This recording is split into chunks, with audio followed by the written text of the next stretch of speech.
হিমালয়ের গাড়োয়াল পর্বতশ্রেণীতে যেহেতু কেদারনাথ মন্দিরটি অবস্থিত, সেহেতু এখানে বছরের বেশিরভাগ সময় প্রবল ঠান্ডা বিরাজ করে।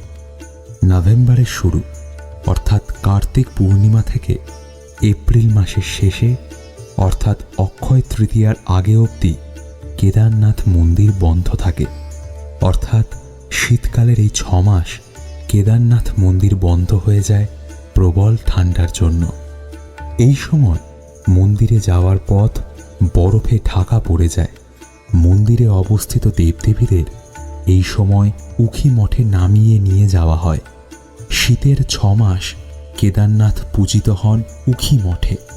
যেদিন মন্দিরের দরজা শেষবারের মতো বন্ধ হয়, সেদিন মন্দিরের ভেতর একটি অক্ষয় প্রদীপ জ্বালিয়ে রেখে তারপর মন্দিরটির দরজা 6 মাসের জন্য বন্ধ করে দেওয়া হয়।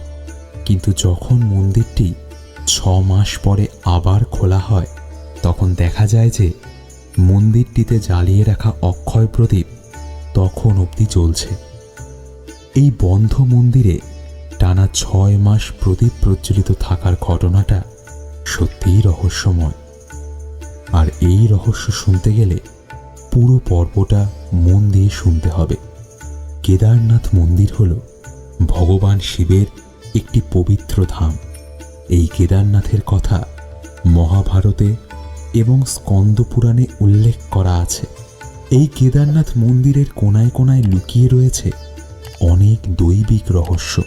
কেদারনাথ ধামে যখন মন্দিরের দরজা 6 মাসের জন্য বন্ধ হয়, তার আগে মন্দিরে একটি অক্ষয় প্রদীপ জ্বালানো হয়। যেহেতু মন্দিরটি 6 মাস বন্ধ থাকে এবং চারিদিকে তুষারে আবৃত থাকে, সেহেতু মন্দিরে বা তার আশেপাশে কেউ এই 6 মাস থাকে না। সবাই পাহাড়ের নিচে নেমে চলে আসে। উখি মঠে ও তার আশেপাশের জায়গায় এই 6 মাস সবাই থাকে। আর তখন প্রবল ঠান্ডা আর শৈত্যপ্রবাহের জন্য মন্দির প্রাঙ্গণ হয়ে ওঠে জনমানবহীন। কিন্তু সবচেয়ে আশ্চর্যের বিষয় এই যে 6 মাস বন্ধ থাকার পর যখন মন্দিরের দরজা খোলা হয়, তখন দেখা যায় সেই অক্ষয় প্রদীপটি তখনও জ্বলছে। কিন্তু কিভাবে বন্ধ মন্দিরে টানা 6 মাস প্রদীপ জ্বলে, এই রহস্যের ব্যাখ্যা কিন্তু কেউ দিতে পারেনি। এই অক্ষয় প্রদীপ বন্ধ মন্দিরের ভেতর 6 মাস টানা জ্বলছে। এটা মহাদেবের মহিমা ছাড়া আর কিছুই নয়। বিভিন্ন ধর্মগ্রন্থ আর কেদারনাথ মন্দিরের পুরোহিতদের কাছ থেকে যে তথ্য পাওয়া গিয়েছে, সেই তথ্য অনুযায়ী কেদারনাথ মন্দিরে 6 মাস মানুষ পুজো করলেও মন্দির বন্ধ থাকা অবস্থায় বাকি 6 মাস পুজো করেন দেবতারা। মনে করা হয় কেদারনাথ ধাম থেকেই শুরু হয়েছে স্বর্গে যাওয়ার সিঁড়ি। আর এই সিঁড়ি দিয়েই স্বর্গপথে যাত্রা করেছিল পঞ্চপাণ্ডবরা। আরও যেটা জানা যায় সেটা হলো কেদারনাথের ওপর দিয়ে যে বাতাস বয়, সেই বাতাসও নাকি স্বর্গের বাতাস। সেই বাতাস নাকি স্বর্গ থেকেই ধাবিত হয়ে কেদারনাথে আসে। কেদারনাথ মন্দিরের ঠিক 1 কিলোমিটার ওপরে বাঁ দিকের একটি পাহাড়ের ওপরে একটি গুহা অবস্থিত আছে। সেই গুহাটি ধ্যান গুহা বা রুদ্র গুহা নামে পরিচিত। আর এই গুহাটির বিপরীত দিকেই রয়েছে কেদারনাথ মন্দির এবং ভৈরবনাথ মন্দির। এই গুহাটিতে কে বা কারা ধ্যান করতেন, সেটা আজও অজানা এক রহস্যের মধ্যে সীমাবদ্ধ। পঞ্চকেদারের একটি হচ্ছে কেদারনাথ মন্দির। পঞ্চকেদার হচ্ছে দেবাদিদেব মহাদেবের উদ্দেশ্যে নিবেদিত 5টি পবিত্র স্থান। আর এই পঞ্চকেদারের সবগুলোই গাড়োয়াল পর্বতমালায় অবস্থিত। কেদারনাথের শিবলিঙ্গ দেখতে অনেকটা বৃষের কুঁজের মতো। এই কুঁজের মতন দেখতে জ্যোতির্লিঙ্গটাই এখানে পূজা করা হয়।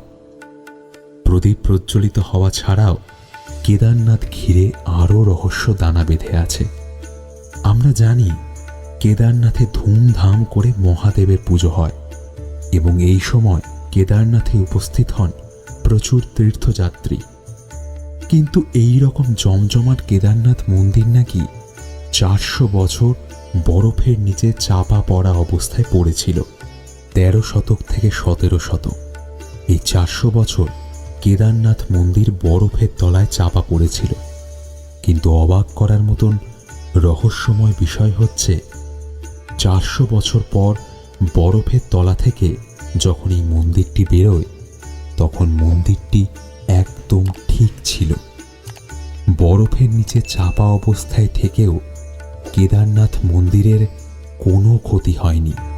বরফের নিচে 400 বছর ধরে চাপা পড়ে থাকার ঘটনা প্রমাণ দিয়েছে বিজ্ঞান। দেখা গেছে এই মন্দিরের স্থাপত্যে রয়েছে অসংখ্য হলুদ রঙের লাইন। এই হলুদ লাইন মন্দিরের গর্ভগৃহেও দেখা যায়, যা দেখে বোঝা যায় যে এই মন্দিরটি একসময় বরফের তলায় ছিল। কেদারনাথ মন্দিরের অবস্থান চোরাবাড়ি গ্লেসিয়ারের মধ্যে। বিজ্ঞানীদের মতে এই গ্লেসিয়ারে শুধুমাত্র বরফ থাকে না, এতে বড় বড় পাথর এবং কাদাও থাকে। সব থেকে বড় কথা এটাই যে এই গ্লেসিয়ার খুব ধীরে ধীরে সরে। এই রকম গ্লেসিয়ারের মধ্যে মন্দিরটি 400 বছর কাটিয়েছে, আর এর ফলে মন্দিরের গায়ে অসংখ্য হলুদ লাইন দেখতে পাওয়া যায়। তবে সব থেকে রহস্যজনক ঘটনা এটাই যে এত বছর ধরে বরফ, কাদা এবং পাথরের মধ্যে থাকলেও কেদারনাথ মন্দিরের স্থাপত্যের সেরকম বড় কোনো ক্ষতি হয়নি। আরও একটি আশ্চর্যজনক ঘটনা শোনা যায় কেদারনাথ মন্দিরকে কেন্দ্র করেই। সেই ঘটনাটা হলো এইরকম, একটা পাহাড়ি জায়গায় বহুদিন আগে নাকি ধান চাষ হতো। আমাদের ভারতবর্ষ একটি গ্রীষ্মপ্রধান দেশ। সারা ভারতে যে গরম পড়ে, বহু পূর্বে কেদারনাথের নাকি সেই রকমই গরম পড়ত। বিজ্ঞানী ডক্টর প্রদীপ শ্রীবাস্তবের মতে 8000 বছর আগে কেদারনাথ এবং তার আশেপাশে নাকি বেশ গরম পড়ত, আর 6000 বছর আগে পর্যন্ত এই অঞ্চলে নাকি ধান চাষও হতো। প্রচুর সবুজের সমারোহ ছিল এই কেদারনাথ মন্দিরের আশেপাশের প্রায় সব জায়গাতেই। তবে এই সব তথ্য কেদারনাথ অঞ্চলের মাটি পরীক্ষা নিরীক্ষার পরই বের করা হয়েছে। আরও একটি আশ্চর্য ঘটনা কেদারনাথ মন্দিরকে ঘিরে প্রদক্ষিণ করে, আর সেটি হচ্ছে শত আঘাত বা শত দুর্যোগও কোনো রকম ক্ষতি করতে পারে না কেদারনাথ মন্দিরের। যে কোনো দুর্যোগ অথবা ধ্বংসলীলায় কেদারনাথ মন্দির থাকে সুরক্ষিত এবং অবিনশ্বর। 2013 সালে এক বিধ্বংসী হরপা বানের সম্মুখীন হয়েছিল কেদারনাথ মন্দির, আর এই হরপা বানের ফলে কেদারনাথ মন্দিরের আশেপাশের অঞ্চলে ক্ষয়ক্ষতির পরিমাণ ছিল প্রচুর। কিন্তু আশ্চর্য বিষয় হলো এটি যে সমগ্র পার্বত্য অঞ্চল এই বিধ্বংসী ভূমিধস এবং হরপা বানের শিকার হলেও কেদারনাথ মন্দিরের কোনো ক্ষয়ক্ষতি হয়নি। কোনো এক ঐশ্বরিক শক্তি যেন এই ধ্বংসের হাত থেকে রক্ষা করেছিল কেদারনাথ মন্দিরকে।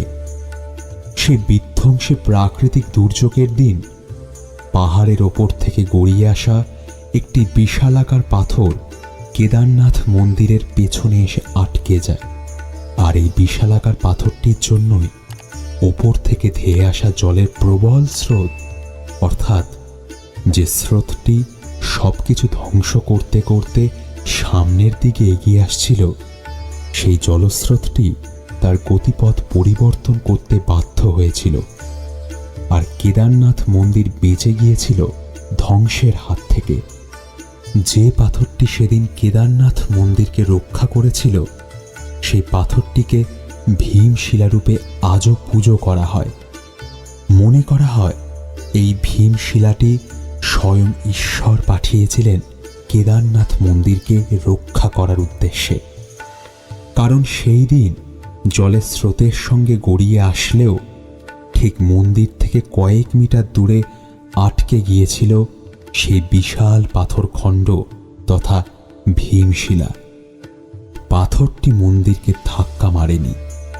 যদি প্রচণ্ড বেগে ওই বিশাল পাথর এসে মন্দিরের গায়ে আছড়ে পড়ত, তাহলে সবকিছু শেষ হয়ে যেতে পারত। কিন্তু আশ্চর্যের বিষয় এটিই যে মন্দির থেকে ঠিক কয়েক মিটার দূরে এসে দাঁড়িয়ে পড়ে 12 ফুট উঁচু এবং 20 ফুট চওড়া এই পাথর তথা ভীমশিলা। 2013 সালের 16 জুন কি ঘটেছিল কেদারনাথে?